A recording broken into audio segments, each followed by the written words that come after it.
first of all, and I know I'm looking straight here, so it's making people wonky when they see it, when I should be looking here, but I don't have a computer. I've done 24/7 Zoom since last May on my iPhone. So I want to look at you because you're engaging and you're beautiful, and so my eyes will be off in whatever they use this for.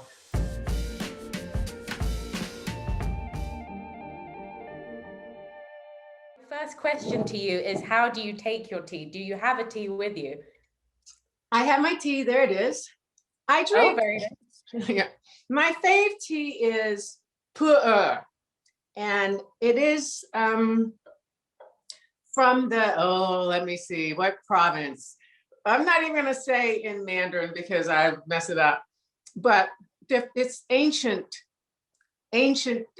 tea trees, and my tea hookup is a place called O5 in Vancouver. But I discovered it before that, but they just have the best teas, the best curated teas. They know all the farmers. So it's ancient trees in China, and it comes in these tight cakes that are, aged, and you have to take a knife and break them apart. And I like it because it tastes like dirt, frankly.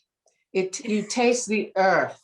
It is very, I like things that taste where I can taste the earth. What are you drinking?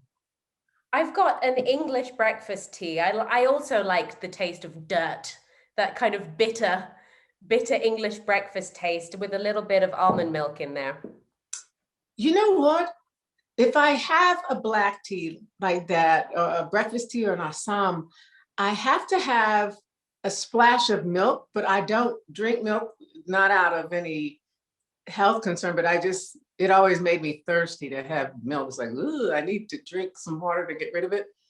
But with black teas that aren't pure, and this is a very low caffeine, and I'll tell you about it in a minute, but I do take a splash of milk. I've tried almond milk because I make shakes with almond milk, but for some reason, the almond milk throws me off in tea. Really? Yeah, I can understand that. I can understand that. Could try oat milk. Sorry, my dog is barking. Can you hear my dog? No, what's her name? He's called Spencer. He's very old. That's my last name. Oh, yeah, we named him after you. Well done. I have been Mrs. Spencer for 38 years, and my children are Spencer, and yeah. Oh, wow. And I joined a big Spencer clan. I came from a Woodard clan into a Spencer one. So they've given me a couple of questions for you, so I'll just run through those, and then we can talk about like other stuff. All right. Is that okay? Yeah, I've never done this, so whatever you do is good for me. Okay, so they've got, have you had any mentors in your career? I think I'm going to fail this test. No, I came to LA probably 47 years ago. So we didn't have mentors. My generation didn't have any mentors because, frankly, there was nobody here like me. But even my dominant culture friends, it wasn't a thing of mentoring. I would say that I was that first generation. You can kind of chart who we are. People between probably 73 and 65, who was the first American generation that came out of conservatories straight to Hollywood, or out of multi-year concentrated programs or drama schools. So we had to figure it out ourselves, because before that, the generation before us, they took a lot of classes. They did the New York classes while they worked, kind of thing, but it wasn't that concentrated thing. So it was we took care of each other in every way, and we kind of figured out how to translate the theatrical training into a vein that discovering cinematically how to fill that frame out and not let it run over but certainly not how to get community in the frame, but the same way that you would fill a space in a theater. So no, I had no. I've had no mentors ever. I had my life mentors have been, I had women who taught me from kindergarten through middle school, who I remember every single one of them's names. So the people that I looked to were people who were standing in the world. They weren't artists, or they weren't helpful at all in this regard. Yeah. So I don't think of it in terms of something you say, but anybody that asks me something or needs something or needs my point of view, I take a point of making sure that the people around me who are newer to the practice, that I'm available and honest with them. Yeah, I think that's a great answer. You passed. I think along that same vein, actually, what I really wanted to know from you is, like, what would you tell yourself at the beginning of your career? Because I'm at that stage now where I'm full of all these feelings, and I so want everything to go right. And you are an example of someone where it's gone so right. So I'd love to know kind of what you would say to yourself at the beginning of your career about the road. Mind you see results. We could talk about all the entirety of what seems to go well for me. I would just say there are no mistakes. So you can't fail, and anything that's creative. See, what we're doing, we're bringing something that is sacred storytelling into the most secular arena possible. Frankly, because of commerce that's involved, the meeting of commerce and art in what we're doing, it's a meat market. So you're bringing that holiness into the rambunctious temple. And so all you have to do is keep the sanctity of why you're doing what you're doing. And it's just you personally. Nobody is there to police it and all. So it's your thought, it's your intention, it's how you move in the business. So if somebody wants to work with you, that's great. If they don't, oh, well, I'm keeping my person open to recognizing the person I'm supposed to work with right now. And even if it's something like, oh God, I would be so perfect for that. I know how to do that. I know how to nail that. And then they give the project or the role or the money or whatever to somebody else who we all know it's like, no, that's not a good fit. But we have to let that go, because your good is for you and it'll come to you. And whenever there is that disappointment, which is a recurring daily theme, that what makes us special is we know how to get comfortable with it because we know how to see it. And that is no judgment on us. It's a matter of us pairing up, us meeting up with our good. But you keep your heart, your expectation of good, and the possibility that that good is afoot if it just happened to somebody else.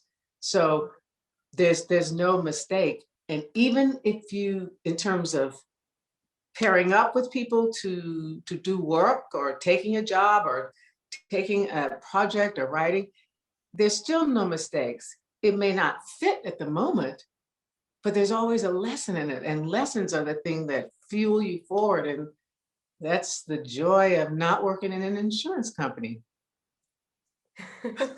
Yeah. No shade on insurance, but Lord, would we go nuts.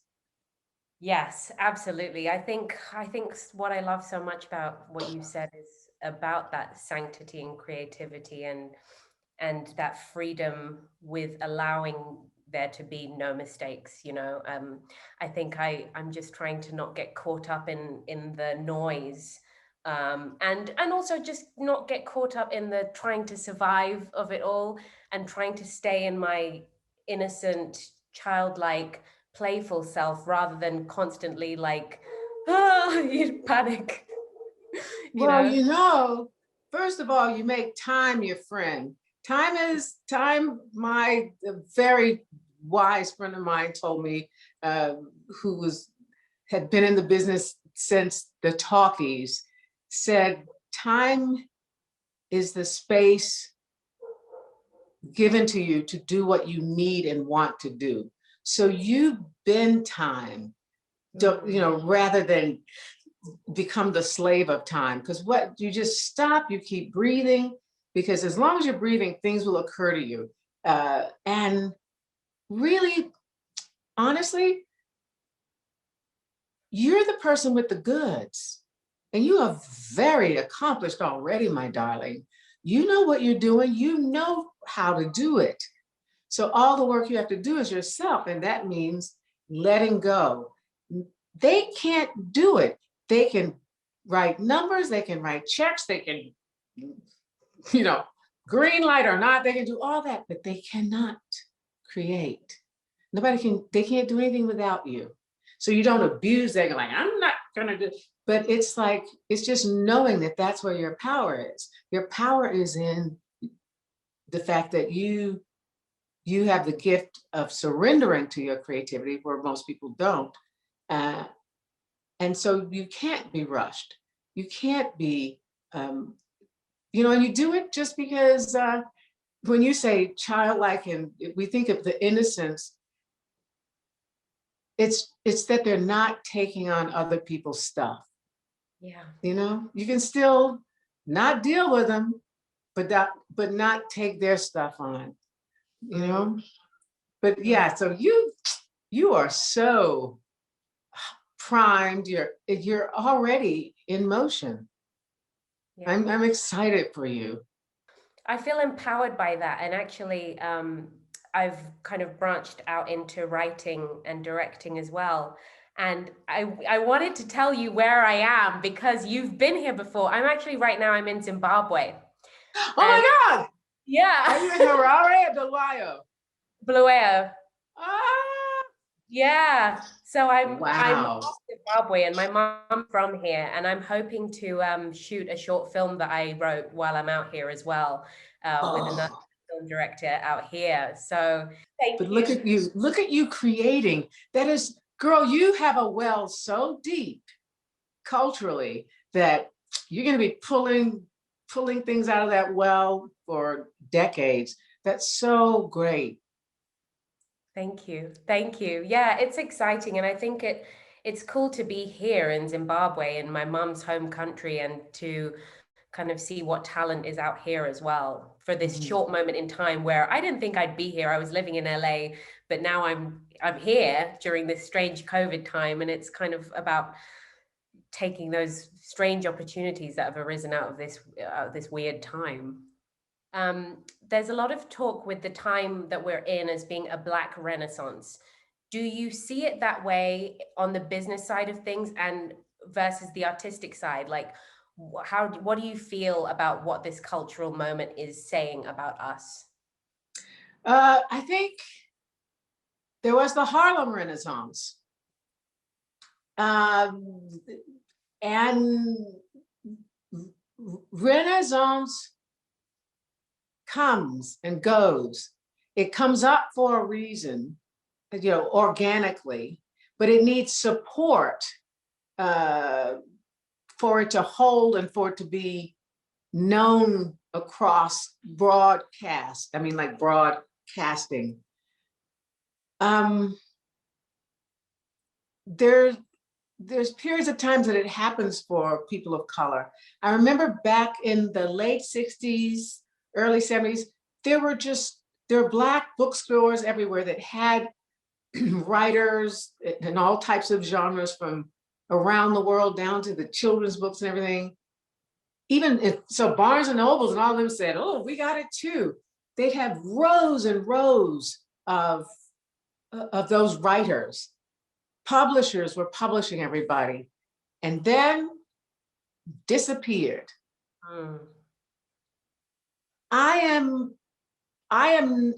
never think of a period that depends on commerce um, to ever be solid, to be stable. So one of the things that I feel good about this period, it goes and comes, but is that the actual people who are producing, who are creating, like we said, they've made the connection. And so that means that it's not a renaissance. The people that are spending money, that are putting money into it and getting lots of money back, they're always going to look at it as a business deal.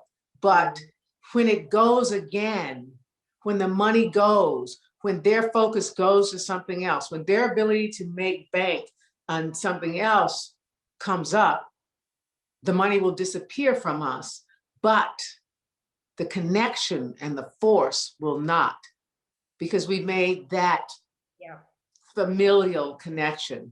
So whether anybody's looking or not, our renaissance that will continue, but we have been in a constant state of renaissance, walking out of colonization, walking out of enslavement with nothing and building everything, really setting the taste and the temperature for the entire world culturally. Mm-hmm. Yeah. The culture of the world is Black. Yeah. Yeah. Even our white kids are Black. Yes. Yes. They want in our on the title of this interview, the culture of the world is Black. I think that should be the line. Oh, thank you. Thank you so much. It's been such a pleasure to talk to you. Just an honor, really. You are a light. I am just you have brightened up my entire week. Thank you.